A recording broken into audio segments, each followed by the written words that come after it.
오늘 함께 보실 하나님의 말씀은 민수기 12장 1절에서 16절 말씀입니다. 민수기 12장 1절에서 16절 말씀을 여러분과 제가 함께 교도하도록 하겠습니다. 모세가 구스 여자를 취하였더니 구스 여자를 취하였으므로 미리암과 아론이 모세를 비방하니라. 그들이 이르되 여호와께서 모세와만 말씀하셨느냐 우리와도 말씀하지 아니하셨느냐 하매 여호와께서 이 말을 들으셨더라. 이 사람 모세는 온유함이 지면의 모든 사람보다 더하더라. 여호와께서 갑자기 모세와 아론과 미리암에게 이르시되 너희 세 사람을 회막으로 나아오라 하시니 그 세 사람이 나아가매 여호와께서 구름 기둥 가운데로부터 강림하사 장막문에 서시고 아론과 미리암을 부르시는지라 그 두 사람이 나아가 이르시되 내 말을 들으라. 너희 중에 선지자가 있으면 나 여호와가 환상으로 나를 그에게 알리기도 하고 꿈으로 그와 말하기도 하거니와 내 종 모세와는 그렇지 아니하니 그는 내 온 집에 충성함이라. 그와는 내가 대면하여 명백히 말하고 은밀한 말로 하지 아니하며 그는 또 여호와의 형상을 보거늘 너희가 어찌하여 내 종 모세 비방하기를 두려워하지 아니하느냐.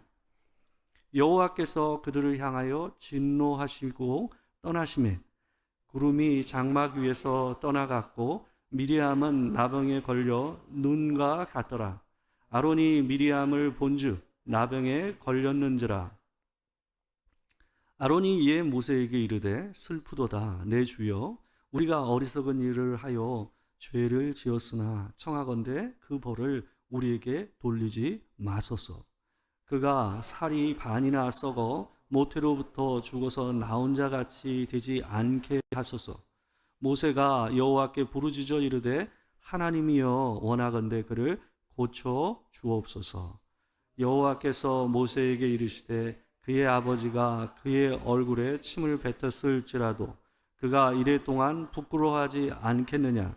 그런즉 그를 진영 밖에 이래 동안 가두고 그 후에 들어오게 할지니라 하시니 이에 미리암이 진영 밖에 이래 동안 갇혀 있었고 백성은 그를 다시 들어오게 하기까지 행진하지 아니하다가 그에게 백성이 하세롯을 떠나 바란 광야에 진을 치니라. 아멘. 오늘은 민수기 12장 1절에서 16절 말씀을 가지고 가장 온유한 사람 모세라는 제목으로 하나님의 말씀을 전하도록 하겠습니다. 우리는 지난 주일부터 구약에 있는 우리 믿음의 조상들의 그들만의 독특한 신앙의 한 부분들을 생각해 보고 있습니다. 우리가 지난 주일에는 다윗의 신앙에 대해서 생각해 봤어요. 다윗은 구할 때와 받아들일 때를 알았던 사람이다라는 말씀을 제가 드렸습니다. 오늘은 모세에 대해서 좀 생각해 보기를 원합니다. 성경에서는 모세를 가리켜서 뭐라고 표현을 하고 있냐면 지면에서 가장 온유한 자다라고 표현을 합니다. 이 말을 조금 풀어서 나중에 이제 결론에서 나오겠지만 얘기해 본다면 지난주에 다윗을 얘기할 때 구할 때를와 받아들일 때를 알았던 사람이라고 표현했다면 모세는 받은 것을 자랑하지 않은 사람이라는 말로 이 사람의 신앙을 갖다 표현할 수가 있습니다. 그런데 우리가 이제 출애굽기와 민수기의 말씀을 자세히 보게 되면 이 모세라는 사람에 대해서 우리가 잘 보면 오늘 본문에서 얘기하고 있는 지면에서 가장 온유한 자라는 이 표현이 이게 참 받아들이기가 쉽지가 않습니다. 이게 왜 그러냐 하면 모세가 상당히 다혈질적인 사람이었거든요. 애굽에 있을 때도 여러분 아시다시피 젊을 때 애굽 사람을 쳐서 죽였잖아요. 그죠? 아무나 사람을 쳐서 죽일 수 있는 거 아니잖아요. 그런 거 보면 이 모세는 상당히 강했던 사람입니다. 그리고 이 분을 참아지 못하는 성향이 굉장히 컸던 사람, 그 사람이 모세거든요. 비록 동포가 이 어려움을 당하는 상황 중에서 그들을 돕기 위해서 모세가 나섰지만 어찌됐건 미필적 고의라고 할지라도 살인을 범했던 사람이 바로 모세입니다. 더불어 우리가 또 보게 되면 모세는 이 시내산에서 돌판을 이 십계명이 새겨진 하나님께서 주신 그 돌판을 받아가지고 내려왔을 때에 이스라엘 백성들이 이 아론이 만든 금송아지에 절을 하고 뛰놀며 우상 숭배하듯이 하는 그 짓을 보았을 때에 화를 참지 못해서 어떻게 했습니까? 하나님께서 주신 돌판을 갖다 내리 던져가지고 깨뜨렸던 사람입니다. 이게 보통 성품이 아니에요. 또 경우를 하나 더 얘기해 드린다면 여러분 잘 아시다시피 이스라엘 백성들이 물이 없다고 광야에서 이 모세를 갖다가 죽이려고 할 정도로 달려든 적이 있었습니다. 그때 하나님께서 어떻게 하셨냐 하면 내 지팡이를 들어가지고 반석을 향해서 반석에서 물이 나오게 명령하라고 얘기하셨어요. 근데 모세가 이스라엘 백성의 그 악한 행동을 참지 못하고 어떻게 했습니까? 그러니까 하나님의 지팡이를 가지고 반석을 내리쳤잖아요. 이 문제를 하나님께서는 굉장히 가볍게 여기지 않으셨습니다. 그래서 모세가 자신이 그리도 원했던 가나안 땅에 들어가는 일을 이 사건 때문에 들어가지 못하게 됐거든요. 그러니까 모세의 일생을 보게 되면요, 아주 중요한 순간순간마다 모세가 뭘 했냐, 자기 분을 참지 못해서 큰 잘못을 범하는 일들이 왕왕 있었던 사람이에요. 그렇기 때문에 오늘 본문에서 지면에 있는 사람 중에서 가장 온유한 자다라는 이 말이 우리가 그냥 일반적으로 생각하는 온유는 아니다라는 걸 우리가 알 수가 있는 거예요. 그냥 온유하면 우리가 떠올리는 그 온유를 성경에서 얘기하고 있는 게 아니다라는 겁니다. 과연 그러면 오늘 본문에서 얘기하고 있는 모세를 지면에 있는 사람 중에서 가장 온유한 사람이라고 표현할 수 있었던 이유가 뭔가, 그게 무슨 의미인가 하는 것을 우리가 조금 생각해 보고자 하는 거예요. 이 말씀을 하시게 된 상황을 먼저 좀 얘기를 하도록 하겠습니다. 모세가요, 무슨 연유였는지 모르겠지만 한 여자를 아내로, 이 두 번째 부인을 맞이합니다. 이 구스 여인이라고 얘기되고 있거든요. 본문에 보게 되면. 근데 이 구스라는 데가 어디냐면 우리가 보통 성경에서 구스를 얘기할 때는 에티오피아. 그러니까 아마 이 여인이 흑인이었을 거예요. 흑인이었고 이 여자를 갖다 자기 아내로 맞이한 거예요. 아마도 정확하게 성경에서 이 여인에 대해서 자세한 설명을 하지 않아요. 그리고 뭐가 문제였는지도 성경에서는 얘기하지를 않습니다. 근데 추측하건대 분명히 이스라엘 백성들이 애굽에서 나올 때에 이스라엘 백성만 나온 게 아니라 허다한 잡족과 함께 나왔다고 얘기하지 않습니까? 성경에서. 아마 그때 함께 출애굽을 했던 여인 중에 한 명이었던 것 같아요. 근데 분명히 아마 이방 여인이었지만 여호와를 믿고 섬기는 믿음이 특별했던 한 여인이었던 것 같습니다. 그래서 모세가 아마 이 여인을 자기 아내로 선택해서 취하는 그런 일이 오늘 본문 가운데 있는 겁니다. 비록 이방 여인이었지만 자기가 생각했을 때는 합당하다고 생각해서 아내로 맞이합니다. 그런데 이 문제로 인해서 그의 형 아론과 그의 누나였던 미리암이 이 모세의 리더십 비방하고 나서는 문제가 생기게 됐습니다. 이들의 근데 비방했던 내용을 갖다가 보게 되면 이 뭔가 좀 달라요. 단순히 이 사람이 구스 여자를 취한 문제라고 보기에는 비방하는 내용이 이거하고 어울리지가 않습니다. 그러니까 아마도 이전부터 모세를 향해서 그들이 품고 있었던 어떤 것이 있었는데 이 문제를 꺼리로 삼아서 아마 얘기한 게 아닌가 하는 생각이 들어요. 그 비방의 내용을 보게 되면 이래요. 2절인데요. 그들이 이르되 여호와께서 모세와만 말씀하셨느냐 우리와도 말씀하지 아니하셨느냐 하매 여호와께서 이 말을 들으셨더라 라고 되어 있어요. 그러니까 이들이 비방하는 내용은 구스 여자를 취한 게 아니었어요. 근데 구스 여자를 취한 거리를 삼아서 뭘 하고 있는 거예요? 이 모세하고만 얘기한 게 아니라 자기들도 모세 못지않게 하나님께서 계시를 주셨다. 그러니까 자기들도 선지자다라는 얘기를 하는 거예요. 그러니까 이 얘기에는 뭐가 있는 거예요? 그러니까 모세의 윤리성을 얘기하기보다는 우리도 모세 못지않은 리더십을 가지고 있다라는 얘기를 주장하고자 했다라는 것을 이 표현을 통해서 우리가 알 수 있는 겁니다. 이 아론과 미리암은 자신들이 모세와 다른 것이 무엇이냐고 얘기를 하고 있습니다. 근데 이 미리암에 대해서 우리가 좀 얘기해 볼게요. 여러분들이 아마 아론에 대해서는 그래도 조금 알고 계시는데, 이 미리암을 보게 되면 출애굽기 15장 20절, 그러니까 홍해를 건넌 사건 바로 이후에 나오는 내용이거든요. 근데 이 미리암이, 이 모세의 누나였던 미리암이 이 소고, 이 작은 이 장구죠, 그걸 메고 나와서 춤을 추면서 말씀을 얘기하는 장면이 나옵니다. 근데 그 장면을 보게 되면 뭐라고 되어 있냐면 아론의 누이 선지자 미리암이라고 되어 있어요. 그러니까 이 여자는요, 제가 봤을 때는 모세가 이스라엘 백성을 이끌기 이전부터 이스라엘 공동체 안에서 예언을 하는 자로 있었던 것 같아요. 그러니까 이미 이 여자는 리더십이 이스라엘 가운데 있었어요. 그리고 특별히 여성들에게 상당한 영향력을 미쳤던 사람 같아요. 그러니까 이 여자가 앞서서 나가서 소고를 신고 찬양을 하며 말을 하니까 많은 여자들이, 모든 여인도 그를 따라 나왔다라고 얘기하고 있지 않습니까? 이런 걸 봤을 때는 미리암의 영향력이 상당했다라는 것을 보여주는 거예요. 근데 아마 이제 시간이 지나면서 자기 동생 모세가 와서 이스라엘 백성들을 이끌고 탑 리더십으로 일을 벌이자 아마 그 마음의 한 구석에서 내가 쟤에게 떨어지는 게 뭔가 하는 생각을 하면서 마음에 앙금이 쌓였던 것 같아요. 여기서도 보게 되면 아론하고 미리암이 둘 다 비방을 했다고 성경은 얘기하는데요, 하나님께서 아론에겐 벌을 내리지 않았어요. 그죠? 아론에겐 벌을 내리지 않고 미리암에게만 문둥병이라고 표현이 되어 있지만, 성경에서 문둥병은 정확하게 오늘날의 한센병인지를 정확히 알 수가 없습니다.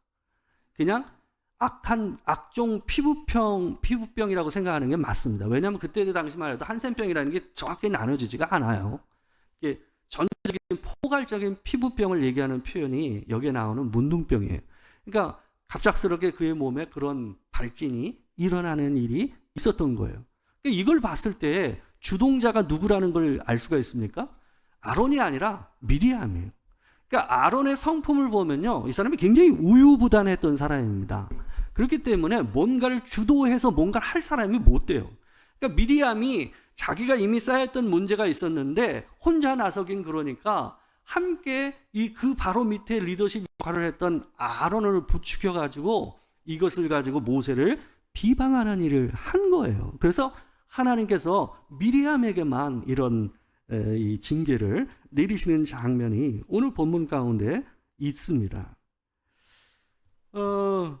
그렇지만 하나님께서 이 소리를 들으셨다라고 얘기하고 있어요. 모세는 이 본문 가운데 모세를 보게 되면 이 미리암과 아론의 비방하는 소리를 듣고 거기에 대해서 이런 방법 얘기를 하질 않아요. 반응하는 내용이 성경에 나오지 않습니다. 근데 하나님께서 나서셔서 모세의 리더십이 특별함을 변호해 주시고 정확하게 알려주는 장면이 오늘 본문이에요. 하나님께서요, 이들에게 두 가지를 얘기하세요. 모세가 너희와 다른 것은 두 가지다라고 얘기하고 있어요. 첫 번째는 뭐냐 하면, 선지자들에게는 환상과 꿈을 통해서 얘기를 하지만, 내가 이 계시를 주지만 모세에게는 대면하여 얘기했다라고 얘기했어요. 입니다. 환상과 꿈은 어때요? 받으면 해석이 필요한 거예요. 봐도 그것이 무엇일까를 갖다 묻고 확인하고, 또한 주변에 있는 사람과 나누어서 그 계시가 무엇인지를 분별을 해야 되는 게 환상과 꿈이에요. 근데 모세하고는 어떻게 했다고요? 대면하여 말씀하셨다고 했어요. 그 얘기는 뭐냐 하면, 모세는 해석이 필요 없는 말씀을 선언할 수 있는 존재였어요. 유일무이한 존재였어요. 그게 모세였어요. 모세는 더군다나 환상과 꿈이 아니라 뭘 봤다고 얘기하고 있어요? 여호와의 형상을 보거늘이라고 얘기하고 있어요. 차원이 다르다라는 거예요. 너희가 선지자이긴 맞지만 그러나 모세는 다르다라는 얘기를 그렇게 얘기하고 있어요. 또 하나, 이 본문을 보게 되면 7절에 내 종 모세와는 그렇지 아니하니 그는 내 온 집에 충성함이라 라고 돼 있어요. 근데 이 표현이 모세가 다른 사람과 다른 것이 다른 사람보다 더 충성된 종이어서 그렇다라는 표현인 것처럼 되어 있지만 실제 표현은 그런 의미가 아닙니다. 실제 표현은 뭐냐 하면 내 온 집을 맡은 종이다라는 의미를 담고 있는 거예요. 그러니까 온 집에 더 이 포인트가 있는 거예요. 그러니까 너희는 한 부분을 맡은 자지만 이 이스라엘 전체를 내가 맡긴 종이다라는 의미를 담고 있는 표현이에요. 그러니까 역할이 다르다라는 것을 하나님께서 이 두 사람에게 모세와 너희와 다른 것을 설명하시고 얘기하시는 장면이 이 내용입니다. 그래서 새번역 성경은 이렇게 그 부분을 번역했어요. 그는 나의 온 집을 충성스럽게 맡고 있다라고 번역을 하고 있습니다. 하나님은 8절에서 그들을 향해서 이런 표현을 쓰십니다. 뒤에 보게 되면 너희가 어찌하여 내 종 모세 비방하길 두려워하지 아니하느냐. 이렇게 다른 존재로 내가 세웠고 그에게 그런 권위를 줬는데 그런 역할을 맡겼는데 어찌 너희는 모세를 향해서 함부로 얘기하는 걸 그렇게 쉽게 생각하느냐라는 얘기를 이 본문에서 얘기를 하고 있습니다. 이 권위라는 것은요, 권위는 성경에서 얘기하는 권위는 얻는 게 아니에요. 획득하는 게 아니에요.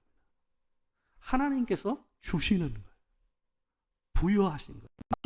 신약 성경에서 은사를 하나님께서 그분의 뜻에 따라 각 사람에게 주셨다라는 표현과 같이 권위는 하나님께서 주시는 거지 사람이 획득하는 게 아니에요. 획득했다라는 말 안에는 뭘 의미가 담겨져 있을까요? 자기가 노력을 했거나 뭘 했기 때문에 얻은 것이라는 결과로 표현하는 거예요. 성경에서는 권위가 그런 게 아니라고 얘기합니다. 보통 교회에서 이 직분과 관계돼서건 아니면 자기가 하고 있는 일과 관계돼서건 사람들이 자칫하는 위험한 말들을 하는 경우들이 많이 있습니다. 목회자들도 특별히 그런 경우들이 많이 있습니다. 강단에서 자기가 목사임네 하면서 함부로 말을 하거나 자기의 권위를 자꾸 표현하려고 하는 목회자들이 왕왕 있습니다.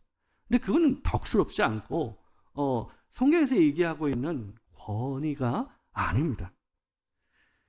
이 마태복음 20장 25절에서 27절을 보게 되면 이 예수님의 제자들이 서로 크냐 하는 걸 가지고 누가 더 크냐 가지고 싸웠잖아요. 그들을 향해서 예수님께서 하신 말씀이 있어요. 자기가 자기가 가지고 계신 권위가 뭔지를 갖다 담고 있는 표현을 갖다 예수님께서 표현하신 거예요. 그러니까 하나님의 아들이신 자기가 가지고 있는 권위도 이렇게 표현되고 있는 거예요. 같이 한번 읽겠습니다. 자, 시작. 예수께서 제자들을 불러다가 이르시되 이방인의 집권자들이 그들을 임의로 주관하고 그 고관들이 그들에게 권세를 부리는 줄을 너희가 알거니와 너희에게는 그렇지 않아야 하나니 너희 중에 누구든지 크고자 하는 자는 너희를 섬기는 자가 되고 너희 중에 누구든지 으뜸이 되고자 하는 자는 너희의 종이 되어야 하리라. 여기서 임의로 주관한다라는 말은 뭐냐 하면 지 마음대로. 그러니까 권위라는 것은 마치 나라를 다스리는 자가 자기도 법에서 제어가 되어야만 그 법이 의미가 있잖아요. 그렇지 않으면 그 사람은 치유의 법권이죠. 그러니까 원칙도 없고 법도 지키지 않으면서 자기가 권위를 주장한다? 이건 말이 안 되는 거예요. 임의로 주관한다는 게 그런 의미를 담고 있는 거예요. 하나님의 법을 전하면서 자기가 그 법에 매이지 않는 사람은 진정한 권위가 뭔지를 모르는 거예요. 자기도 자기가 선포한 말씀과 자기가 전한 그 말씀에 자기도 매여야 하는 거예요. 거기서 권위가 있는 겁니다. 그래서 권세를 부리는 것, 그 힘을 휘두르는 자로 있는 것이 아니라 섬기는 자로 있어야 된다. 종이 되어야 한다라는 얘기를 예수님께서 하고 계시는 겁니다. 이 모세가 바로 이걸 알았던 사람인 거예요. 모세는 자기가 이 역할을 하는 것에 있어서 자기가 이 권세를 휘두르는 자로 있는 게 아니다라는 것을 명확히 알았던 사람입니다. 오늘 본문에 나오는 온유라는 단어는요, 원래 이 히브리어로 이 말 자체가 어떤 의미를 담고 있냐면 엎드린다, 낮춘다라는 의미를 가진 말이에요. 그래서 이 말을 세번역에서는 이렇게 번역을 했습니다. 모세로 말하자면 땅 위에 사는 모든 사람 가운데서 가장 겸손한 사람이다 라고 얘기했어요. 낮추는 사람. 근데 여러분, 이 말을 이 온유나 겸손이라는 말에다 딱 가두기가 쉽지가 않아요. 이 뉘앙스를 정확히 알기 위해서는요, 모세가 바로 앞장 민수기 11장에서 보여준 한 사건을 보면, 그리고 그가 한 말을 보면 여기서 얘기하는 온유라는 말이, 겸손이라는 말이 무슨 의미인지를 정확히 알 수가 있습니다. 앞에 무슨 사건이 있었냐 하면요, 그 11장에서 모세가 이스라엘 백성 때문에 굉장히 곤욕을 당하면서 힘들었어요. 도저히 이 사람들을 갖다가 이끌 수가 없겠다라는 생각이 들었어요. 왜 하나님 이들을 나에게 맡겨서 이 큰 짐을 제게 주십니까 하면서 모세가 굉장히 하나님께 투정하는 장면이 민수기 11장에 나와요. 이들을 내가 낳았습니까? 라고 얘기하면서 하나님을 향해서 투정을 쏟아놓습니다. 차라리 저를 데려가십시오, 저를 죽이십시오 라고 하는 말이 민수기 11장에 나와요. 그 정도로 모세가 힘들었어요. 모세의 권위를 인정하지 않으니까. 그래서 하나님께서 모세에게 이런 대안을 주세요. 네가 이스라엘 백성 가운데서 지도자가 될 만한 사람 70명을 선택해라 라고 하는 거예요. 그래서 모세가 70명을 선택합니다. 근데요, 그 장면에서도 보게 되면 어떤 장면이 있냐면 회막으로 그들을 데리고 오라고 하나님께서 얘기하셨거든요. 근데 68명은 회막으로 그 말에 순종해서 왔어요. 근데 2명이 자기 집에 있었어요. 이게 무슨 말인가를 생각해 보셔야 돼요. 그게 뭘까요? 모세의 말에 순종하지 않는 거예요. 그러니까 모세가 70명을 선택할 때에 어떤 사람을 선택했는지 잘 보셔야 돼요. 모세는 자기 말을 잘 따를 사람을 갖다가 선택한 게 아니었어요. 그 할 만한 사람이라고 생각하면 그 사람을 선택한 거예요. 그게 모세의 특별함이에요. 근데 하나님께서요, 회막에 모인 이 사람들을 갖다가 68명만 그들에게 특별한 능력을 주신 게 아니에요. 그들이 예언을 하는 장면이 나오거든요. 근데 68명이 전부 하나님 앞에 예언을 합니다. 근데 모세의 말에 순종하지 않고 그들의 집에 있었던 그 2사람도 예언을 하게 돼요. 근데 그 장면에서 어떤 상황이 나오냐면요, 모세의 옆에서 늘 지근거리에서 모셨던 수행원이 누굽니까? 여호수아잖아요. 근데 여호수아가 뭐라 그러냐 하면요, 그들을 향해서 화가 났어요. 한편으로 어쩌면서는 그 사람들을 선택한 모세가 마음에 안 들었을지 모르겠어요. 자기가 이해가 안 된 거예요. 왜 저런 사람들을 선택했을까 하는 생각이 들어요. 그래서 모세에게 여호수아가 뭘 요청하냐면 저 2사람들이 예언하는 것을 막아주십시오. 그때 모세가 여호수아에게 이렇게 야단을 치면서 얘기합니다. 우리 같이 한번 읽겠습니다. 자, 시작. 모세가 그에게 이르되 내가 나를 두고 시기하느냐? 여호와께서 그의 영을 그의 모든 백성에게 주사 다 선지자가 되게 하시기를 원하노라. 이 말의 의미가 뭘까요? 모세는요, 하나님께서 자기가 지금 현재 가지고 있는 권위와 능력이 하나님께 받은 것이라는 걸 명확히 한 사람. 자기가 저 사람들과 달라서 그 역할을 하고 있고 그 능력을 가지게 된 것이 아니다라는 것을 모세는 분명히 알았던 사람. 그래서 모든 사람들이 그렇게 되기를 원한다라는 얘기를 할 수가 있었던 거예요. 모세는 패권주의적인 사람이 아니었어요. 분명 하나님께서 그에게 특별한 능력과 역할을 주셨고 특별한 권한을 주셨음에도 불구하고 모세는 백성 가운데서 그것을 드러내기를 원치 않았던 사람. 그것을 자기의 전유물로 생각하지 않았던 사람. 그게 이 모습에도 드러나는 거예요. 이 모습이 바로 오늘 본문에 나온 온유한 자, 겸손한 자라고 번역하고 있는 이 말의 뉘앙스예요. 하나님께서 주신 것을 자기가 얻은 것으로 여기지 않은 사람.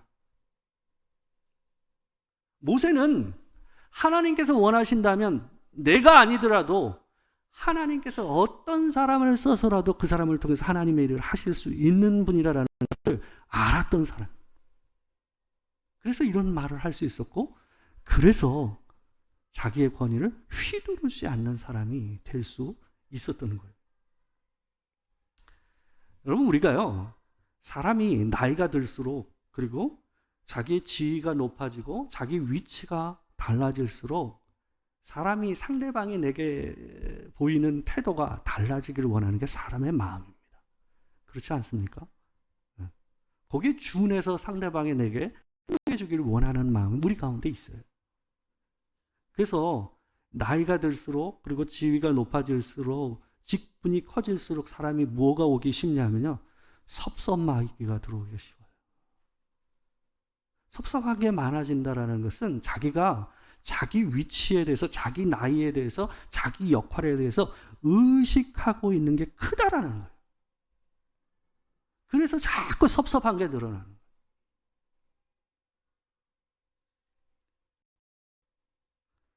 근데 모세는 그걸 이 나이까지 정확히 안 살아요. 모세 정도면 할만하지 않습니까? 드러낼 만하지 않아요? 얼마나 큰 일을 했습니까? 얼마나 놀라운 일을 했습니까? 요구할 만하지 않습니까? 근데 모세는 그런 태도를 보이지 않습니다.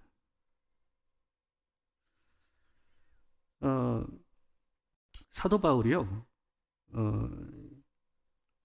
고린도전서 4장 6절에서 7절 말씀에서 이런 말을 권면합니다.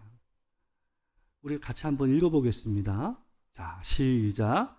형제들아, 내가 너희를 위하여 이 일에 나와 아볼로를 들어서 보였으니 이는 너희로 하여금 기록된 말씀 밖으로 넘어가지 말라 한 것을 우리에게서 배워 서로 대적하여 교만한 마음을 가지지 말게 하려 함이라. 누가 너를 남다리 구별하였느냐? 내게 있는 것 중에 받지 아니한 것이 무엇이냐? 내가 받았은즉 어찌하여 받지 아니한 것 같이 자랑하느냐? 이게 무슨 맥락이냐면, 고린도 교회가 여러분 아시다시피 이 지도자들을 중심으로 해서 나뉘어졌잖아요. 그러니까 특별히 그 지도자 중에서 가장 핵심이 됐던 사람이 누구냐 하면, 이 교회를 세운 바울과 이 가장 설교를 잘했고 말씀을 잘 전하는 역할을 했던 아볼로였어요. 아볼로 쪼개져 있었어요. 근데 사도 바울이 뭔 얘기를 하냐면, 아볼로와 내가 본을 보였다고 그러잖아요. 뭔 본을 보였다는 거예요? 너희들은 우리를 중심으로 해서 사람을 나눠서 쪼개졌지만 우리는 서로를 대적하지 않았다. 서로를 인정하고 누가 누구를 구별한 자처럼 행동하지 않았더라. 누가 누구 앞에서 특별한 자, 위에 있는 자처럼 행동하지 않았다라는 것을 사도 바울이 얘기하고 있는 거예요. 그러면서 그들을 향해서 얘기하고 있어요. 누가 너를 남달리 구별하였느냐? 내게 있는 것 중에 받지 아니한 것이 무엇이냐? 내가 받았은즉 어찌하여 받지 아니한 것 같이 자랑하느냐? 모세는 이걸 알았던 사람입니다. 오늘 본문에 나오는 지면에서 있는 모든 사람 중에서 가장 온유한 자라는 말의 의미는 바로 이런 의미입니다. 우리가 교회에 세워진 직분자든 세상에 세워져 있는 통치자든 그들을 위해서 우리가 기도하고 그들의 권위를 인정하고 존중하고 또 그들을 위해서 기도한 이유가 뭡니까? 그거는 그 사람 때문에 하는 게 아니에요. 그를 택하사 그에게 그 권한을 주시고 권위를 주신 하나님의 권위를 인정하는 마음에서 하는 거예요. 우리가 권위를 쓸 때도, 하나님께서 내게 허락하신 그 권위를 쓸 때도 그 마음으로 해야 되고, 우리가 하나님의 세움을 받은 자를 위해서 그들을 향해서 말을 할 때도 뭘 해야 돼요? 사람을 세우신 하나님을 보며 행동해야 돼요. 제가 목회를 하면서 장로님들과 권사님과 안수 집사님, 성도분들이 제게 하는 말을 가벼이 여기지 않는 이유는 제가 그들을 두려워해서가 아니에요. 저는 여태 목회하면서 누군가를 두려워하면서 목회한 적은 없어요. 저 사람이 나한테 힘쓸 수 있는데, 저 사람이 나한테 이런 걸 할 수 있는 사람인데, 제가 두려워하는 거 그게 아니에요. 저분을 세우신 하나님을 내가 두려워하기 때문에.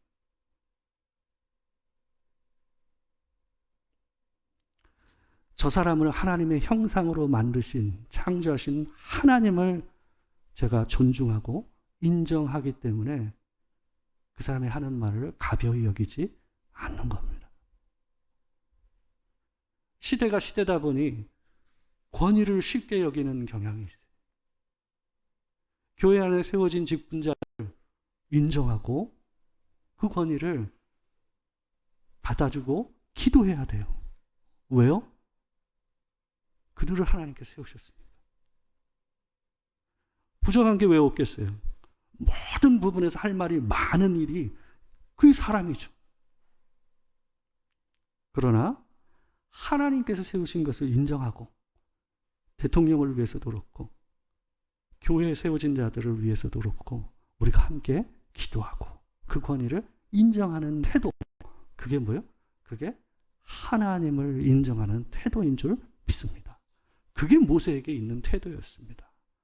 그게 있으면 교회도 나라도 건강하게 서요. 그게 없기 때문에 교회고 나라고 싸우는 거예요. 주께서 허락하신 질서와 은혜 안에서 교회도 이 나라도 그렇게 건강하게 세워지길 주의 이름으로 축원합니다. 기도하겠습니다.